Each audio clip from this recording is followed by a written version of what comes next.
Senatural mungkin aja lah ya. Ya nongkrong biasa aja lah kita. Sip. Oke, mungkin berarti hari ini dengan Ko Valen Ya, selaku owner atau shareholder sih. co-owner Ya. Berarti sebelumnya Koko dari sebelum SUA didirikan kira-kira backgroundnya itu seperti apa? dari background sebenarnya sangat jauh sih melenceng. Jauh. Ini sedikit cerita lah ya. 2000 aku bekerja, mengenal kerja itu dari SMA kelas 2. SMA kelas 2. Ya, SMA kelas 2 itu aku udah bekerja. Ya. Jadi pulang sekolah, masuk pagi, pulang siang, itu aku udah kerja di tempat gym. Gym. Ya.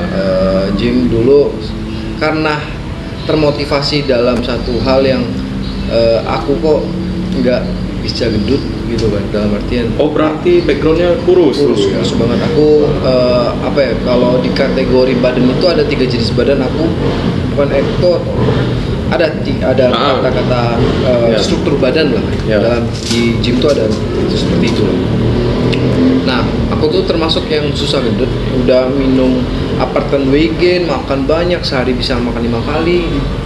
Terus udah coba minum obat cacing juga dan lain-lain, tapi susah. Emang genetiknya bukan dari keluarga yang obesitas, ada yang obesitas ataupun ideal lah. Ya. Pokoknya pelajari ya, emang salah satunya cara untuk membesarkan badan, naikin berat badan ya nge-gym, naikin massa otot. Ya. Itu yang aku tahu dan pelajari. Oke, mulai nge-gym dulu tapi belum bekerja. Kayak dari SMA kelas 1 tuh aku udah nge-gym dulu. Berarti join dulu ya di gym ya. Latihan di mana-mana, belajar di YouTube.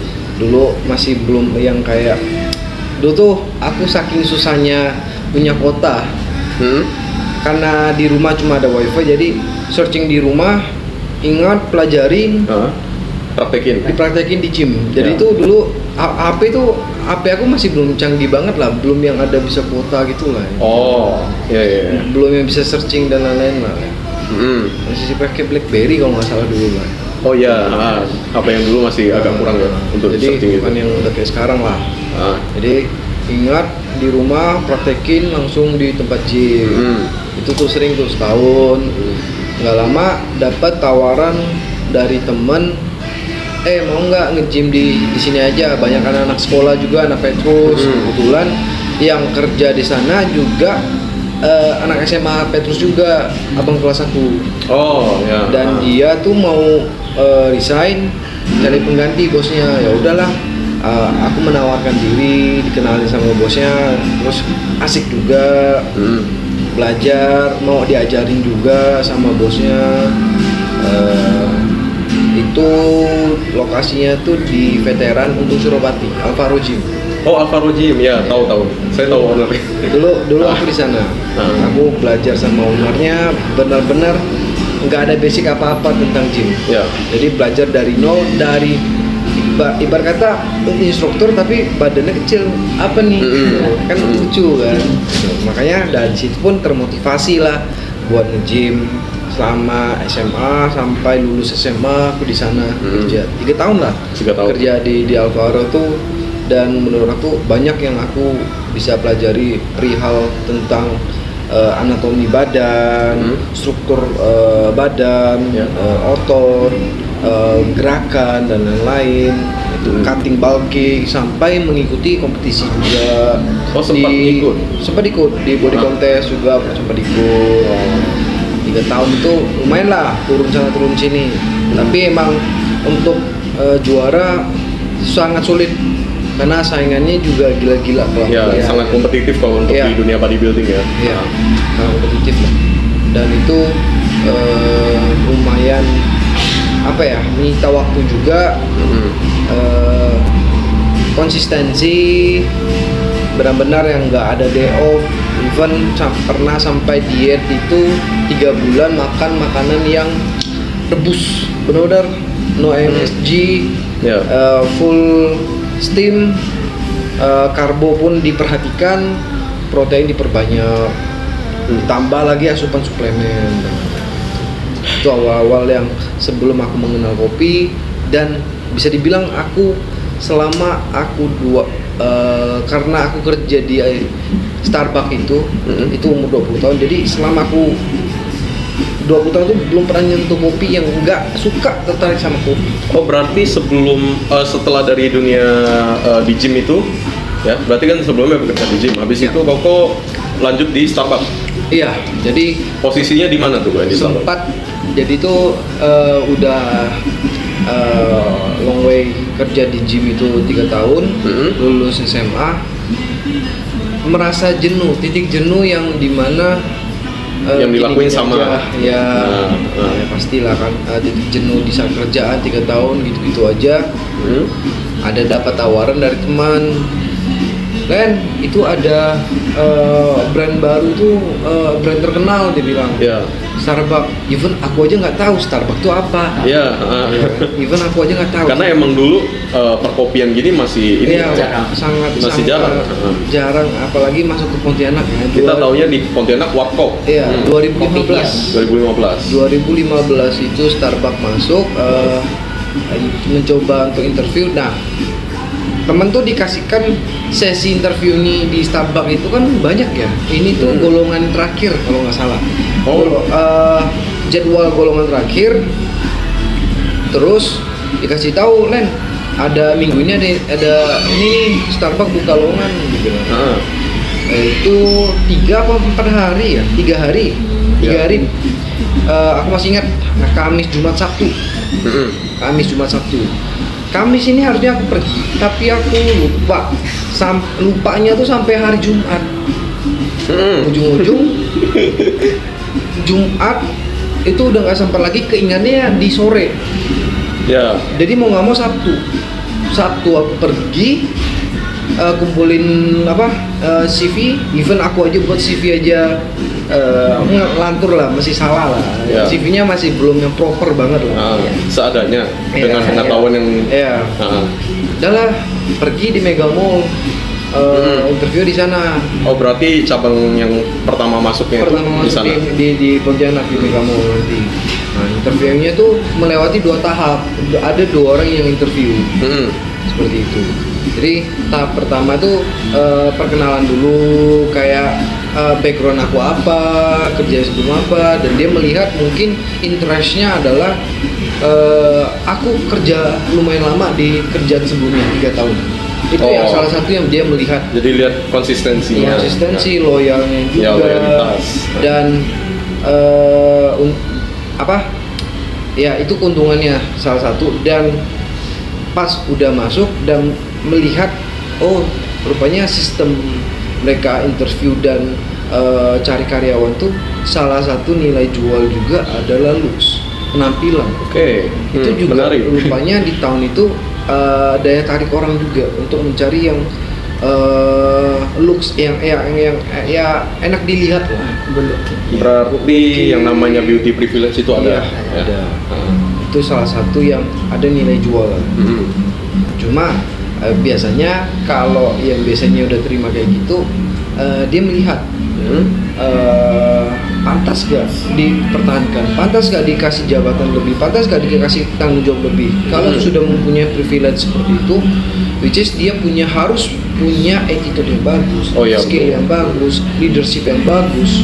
Karena itu semua aku mendapatkan di Starbucks, dari jiwa leadership, dari how to manage staff, tapi bisa dibilang bukan yang bawahan, tapi melainkan partner. That's why kenapa Starbucks itu selalu memanggil karyawannya ataupun rekan kerjanya di kantor ataupun di area F&B selalu ngomongin partner. Karena tidak mendiskriminasikan antara jabatan masing-masing. Jadi dia menjunjung tingginya itu we're on the same boat, Pak. Jadi kita sama-sama di sini kerja dan kita membangun tempat kerja kita sendiri. Betul banget. Itu yang salah satu yang aku melihat. Suatu perusahaan mempunyai karyawan yang erat, itu tuh penting banget rupanya. Iya, karena kalau nggak ngacir sana sini ya kan. Iya, dalam artian even kita nggak kenal pun ya panggil aja gitu. Itu pun mendapatkan yang nice apa ya reaction dari biar nggak kenal tapi ya hello, smile itu menurut aku habit baik dalam salah satu perusahaan. Iya. Itu yang aku lihat. Dan banyak hal-hal lain lagi yang aku pelajari di Starbucks dan untuk menerapkan di kesuaan itu sendiri. Itu. Long way to go. Aku kerja di Starbucks di Pontianak. Opening itu lumayan 8 bulanan. 8 bulanan. 8 bulan di Starbucks. Itu mempelajari sebelum di Pontianak pun aku dikirim dulu ke Jakarta untuk training 1 bulan lebih untuk melihat workflow-nya, hektiknya di Starbucks Jakarta itu seperti apa sih, SOP-nya,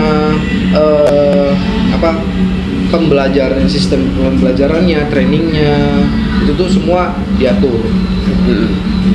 Jadi lumayan kaget di awal-awal yang bekerja di F&B yang lumayan sempat demam juga waktu itu. Jadi benar-benar trainingnya gila banget kalau. Iya, karena kalau kita lihat di sini seperti yang Koko udah pernah bilang ke aku, kalau F&B itu enak dilihat, nggak enak dijalankan, benar kan? Iya. Itu. Nah, baru udah 1 bulan di Jakarta, buat openingan di Pontianak lebih gila lagi.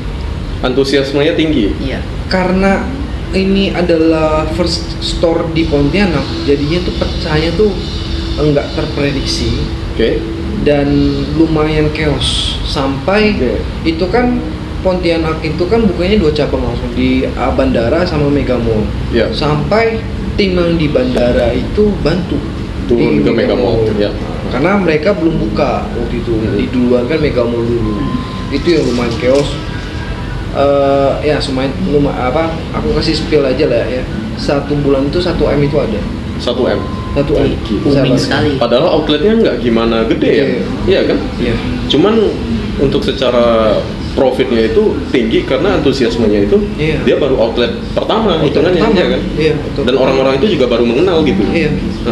Itu yang lumayan chaosnya, benar-benar masuk shift itu udah nggak ada briefing dulu sebelum masuk pergantian shift, udah briefing langsung masuk langsung buat minuman karena minuman tuh nggak berhenti, jalan terus jalan terus benar-benar yang even mungkin karena di tahap itu pun belum yang gimana, jadi masih dibantu sama senior juga lah ya dari tim start timnya di Jakarta. Karena berarti ada yang diturunkan juga nih ada dari diturunkan Jakarta dari Jakarta start tim yang mengurus Mega Mall dan di bandara. Seharusnya mereka yang dari Jakarta itu sebagai supervisor hitungannya. Nah, bener lebih ke pantau sebenarnya ngajarin sih. Tetap jadi coach juga dia. Tetap yang mengawasin satu trainer itu megang 2 anak sistemnya, dan itu harus tetap diawasi seperti itu. Karena itu salah satu bentuk quality control juga. Udah long way to go, udah lewat berapa bulan di Mega Mall ini sempat turun sales karena mungkin ini yang aku melihat di Pontianak juga lah ya. Coffee shop ramai kalau selama 3 bulan itu hal yang wajar.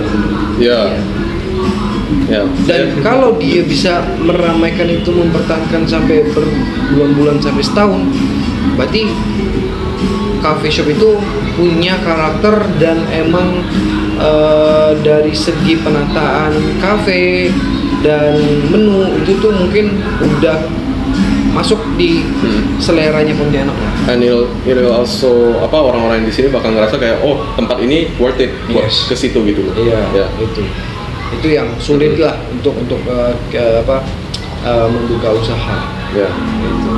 Even yang brand sebesar Starbucks aja bisa turunnya sangat jauh kalau aku lihat ya. Sekarang kalau kita lihat di HP kita mungkin ada ya broadcast SMS buy one get one, itu hampir setiap hari pasti ada. Kalau nggak buy one get one diskon, buy one get one diskon pasti setiap hari.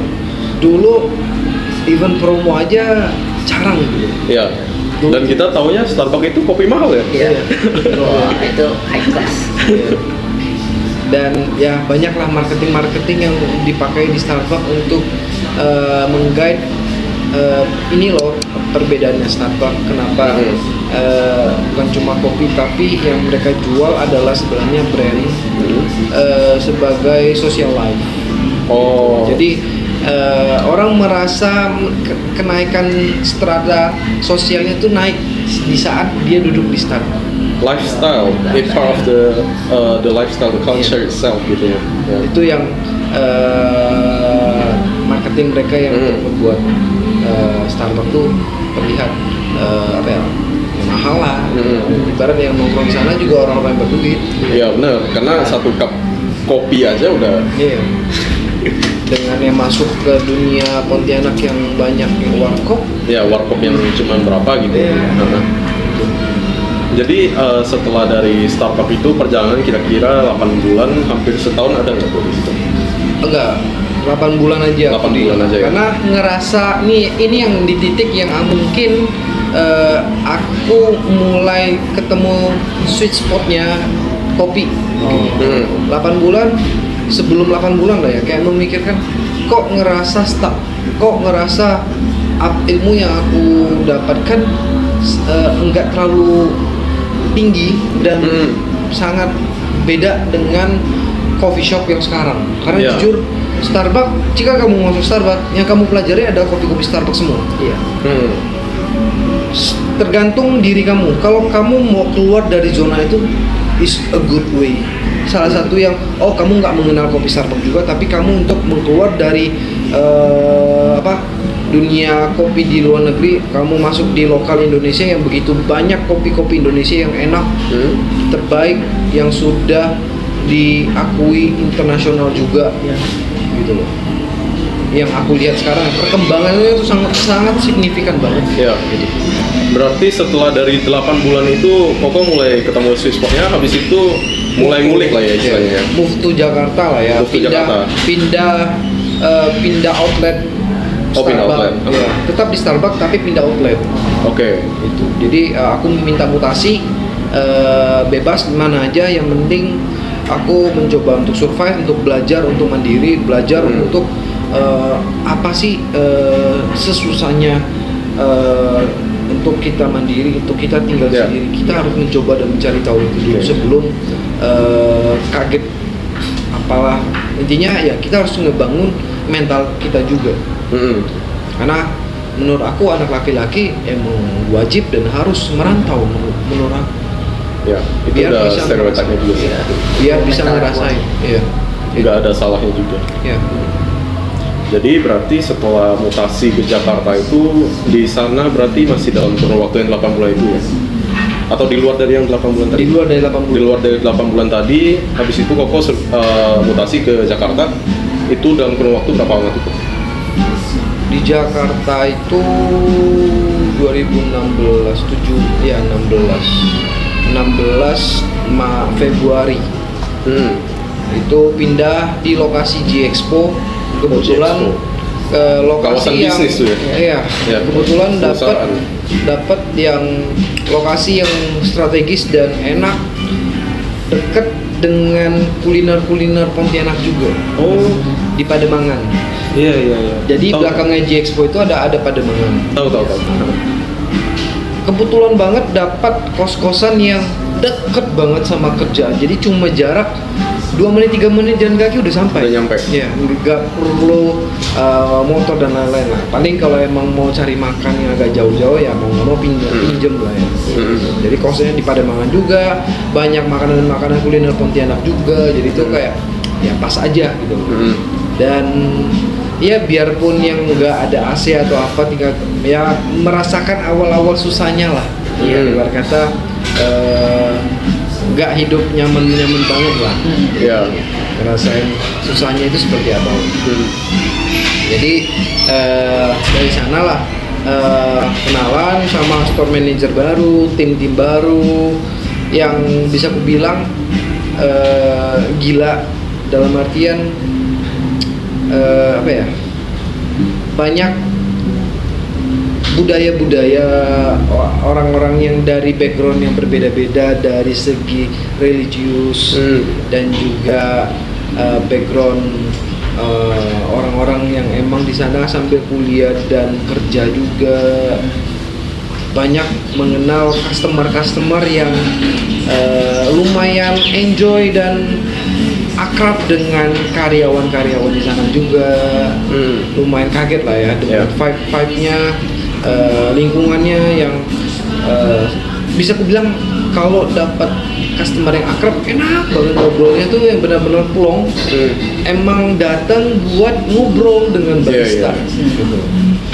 Bukan yang sekedar beli aja, tapi kita ajak ngobrol, ada balasan, enak ngobrol, tanya-tanya dari yang mana, anak baru ya atau apa, jadi lebih kayak menerima lah, berasa kita tuh diterima lah untuk di lingkungan itu.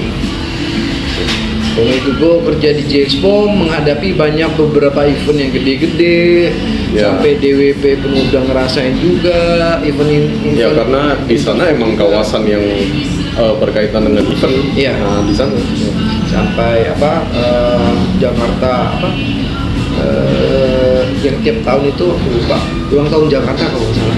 Itu pun di sana juga lumayan banyak dapat pengalaman yang gini tuh, kerja di ibu kota yang benar-benar pressure-nya gede, jam kerjanya juga kadang bisa overtime, tapi good-nya adalah aku di posisi yang di perusahaan yang benar, di mana gaji nggak pernah telat, overtime dikasih, dan sangat mengapresiasi karyawan lah.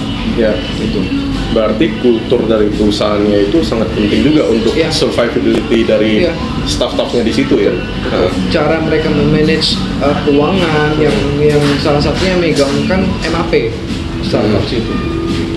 Jadi emang ada benefit yang didapatkan juga di kalangan full timer juga, yang ada equity gitu. Ada banyak BPJS juga, tenaga kerjaan. Di support juga ya untuk secara itu. Jadi emang ada dana pensiun juga untuk para full timer. Full timernya di situ dapat dana pensiun. Iya. Coffee shop. Iya. Karena ini BPJS tenaga kerjaan. Itu salah satunya. Aku kerja 3 tahun aja aku bisa merembes 2 digit. Lumayan kok. Ya. 3 tahun aja loh aku kerja, tapi aku bisa dapat dana pensiunnya 2 digit. Jadi sangat appreciate ke sangat appreciate. Kalau karyawan yang nggak di-appreciate kayak gitu nggak bakal tahan. Iya. Soalnya workload-nya tinggi kan. Tahu-tahu apresiasi yang diberikan nggak setara. Orang-orang di mana juga kabur. Iya. Itu yang kenapa banyak orang-orang berbondong-bondong kalau ada Starbucks buka lowongan, banyak banget yang mencari. Tapi sangat sulit di Jakarta untuk mendapatkan masuk di Starbucks itu. Dan aku baru tahu di saat aku di Jakarta. Rupanya sangat sulit. Cara mereka interview itu lebih ketat lagi. Iya. Itu di Jakarta. Nah, dari yang status aku full timer di Starbucks di sana, mencoba untuk mempelajari dunia kopi Starbucks, yang dimana kalau kita mau naik level, kita mau ambil Black Apron, Coffee Master, itu harus melewati tingkatan-tingkatan pembelajaran mereka juga. Ada caranya, ada step by stepnya. Berarti ada training yang harus diikutin dan ada evaluasi yang harus dijalanin juga ya. Betul, di situ ya. Betul. Jadi biasanya kalau ngelihat ada Black Apron dan lain-lain kan. Berarti statusnya di situ dibedakan berdasarkan bukan dibilang membedakan status dengan apron, tapi apron itu adalah achievement. Iya, paham. Achievement. Kita udah sampai di mana nih gitu. Yes. Kalau orang yang nggak mau ngambil, nggak masalah. Tapi jangan berharap kamu bisa menaik level dan menambahkan gaji kamu, karena kamu stuck di situ-situ aja. Kamu nggak mau berkembang, membuat diri kamu lebih baik. Berarti mengambil hanya kerja doang. Ngambil status apron itu adalah options. Yes. Terserah mau ambil nggak mau udah gitu. Yes. Ya, benar. Makanya itu ada salah satu achievement, dan responsibility juga yang harus kita ambil di saat kita udah punya black apron. Banyak tanggung jawab yang berat menurut aku di saat kita udah jadi black apron, karena black apron itu adalah salah satu role model. Ya. Role modelnya para barista yang mungkin ada barista baru, barista yang hanya cuma kerja gitu-gitu aja. Jadi tuntutannya itu lebih besar untuk black apron. Dia ada role model, dia harus bisa mengetahui semua kopi yang dijual. Dia juga harus menjadi kerja di bar pun harus yang benar, nggak boleh sembarangan, sesuai SOP.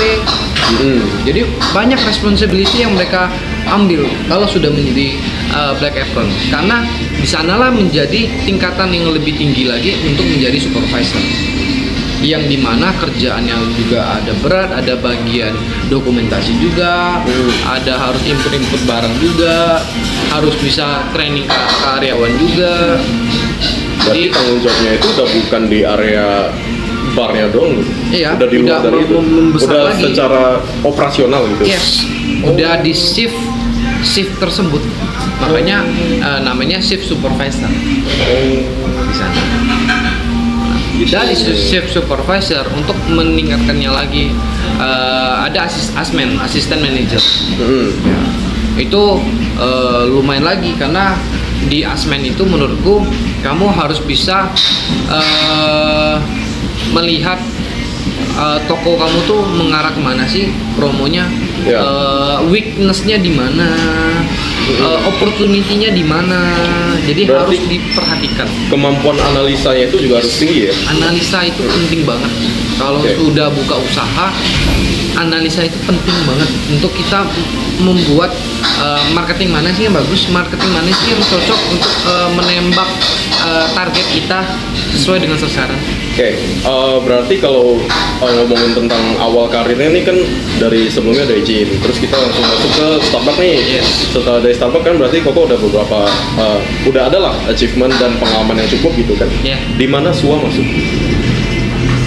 Di mana SUA masuk adalah di titik yang di tahun habis, masih di COVID sih sebenarnya. Masih di COVID. Ya, masih di COVID yang 2020 masih COVID, masih masa pembangunan. Ya, pembangunan dan lumayan memakan waktu karena COVID, jadinya pembangunannya itu lumayan, padahal cuma renovasi, tapi memakan waktu 1 tahun lebih. 1 tahun. Cuma renovasi, berarti ini sebenarnya udah rumah. Angkanya udah ada ini rumah. Jadi struktur bangunan lama ini adalah rumah lama yang dimana dirombak jadi kafe biar terkesan masih homey, terkesan masih konsep aku lupa nama konsepnya, konsep Jepang yang untuk rumahan gitu. Permainan kayu dan putih lah. Ya. Tapi memang terasa homey.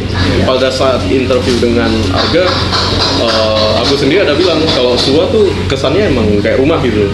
Makanya lama-lama tuh nyatu di sini, aku bilang kemarin. Ya. Karena emang datangnya ke sini terus karena ya feel homey itu sendiri gitu loh. Terus berarti pada saat pembangunan COVID udah expect kalau awalnya itu nggak bakalan ngeroket atau gimana tuh? Soalnya kan emang kondisinya sangat krisis ya pada saat itu ya. Penting sekali. Kita tetap optimis sih bakal meroket, karena kita yakin juga COVID ini pelan-pelan bakal pergi lah ya. Ada cara pemerintah untuk mengatasinya juga lah ya. Karena emang itu di fase yang di titik yang emang sudah turun juga fase-fase COVID-nya, yang udah melewati fase krisis lah di saat itu juga. Nah, udah buka ya, tapi masih udah boleh buka usaha, tapi harus melalui proses penggunaan masker, harus kalau nggak salah udah harus maskeran lah, nggak perlu harus pakai yang kaca-kaca itulah. Udah, yang penting wajib maskeran, masker sama hand sanitizer itu yang wajib. Soalnya pada saat itu aku pertama kali ngeliat SUA muncul di IG ku, itu adalah dimana orang-orang banyak foto di belakang itu. Iya. ya yang di platform itu. Ya di Banyak kan Tribun. Nah, di Tribun itu banyak foto di situ. Terus mulai penasaran, tapi pada saat itu aku sama si Daniel ini masih belum ini kayak apa sih coffee shop gitu loh. Iya. Nah, ngelihatnya orang-orang kayak apa sih ke coffee shop gitu, rame gitu. Tapi masih nggak yang penasaran sampai ke sini. Terus dibawalah tuh sama salah satu teman saya.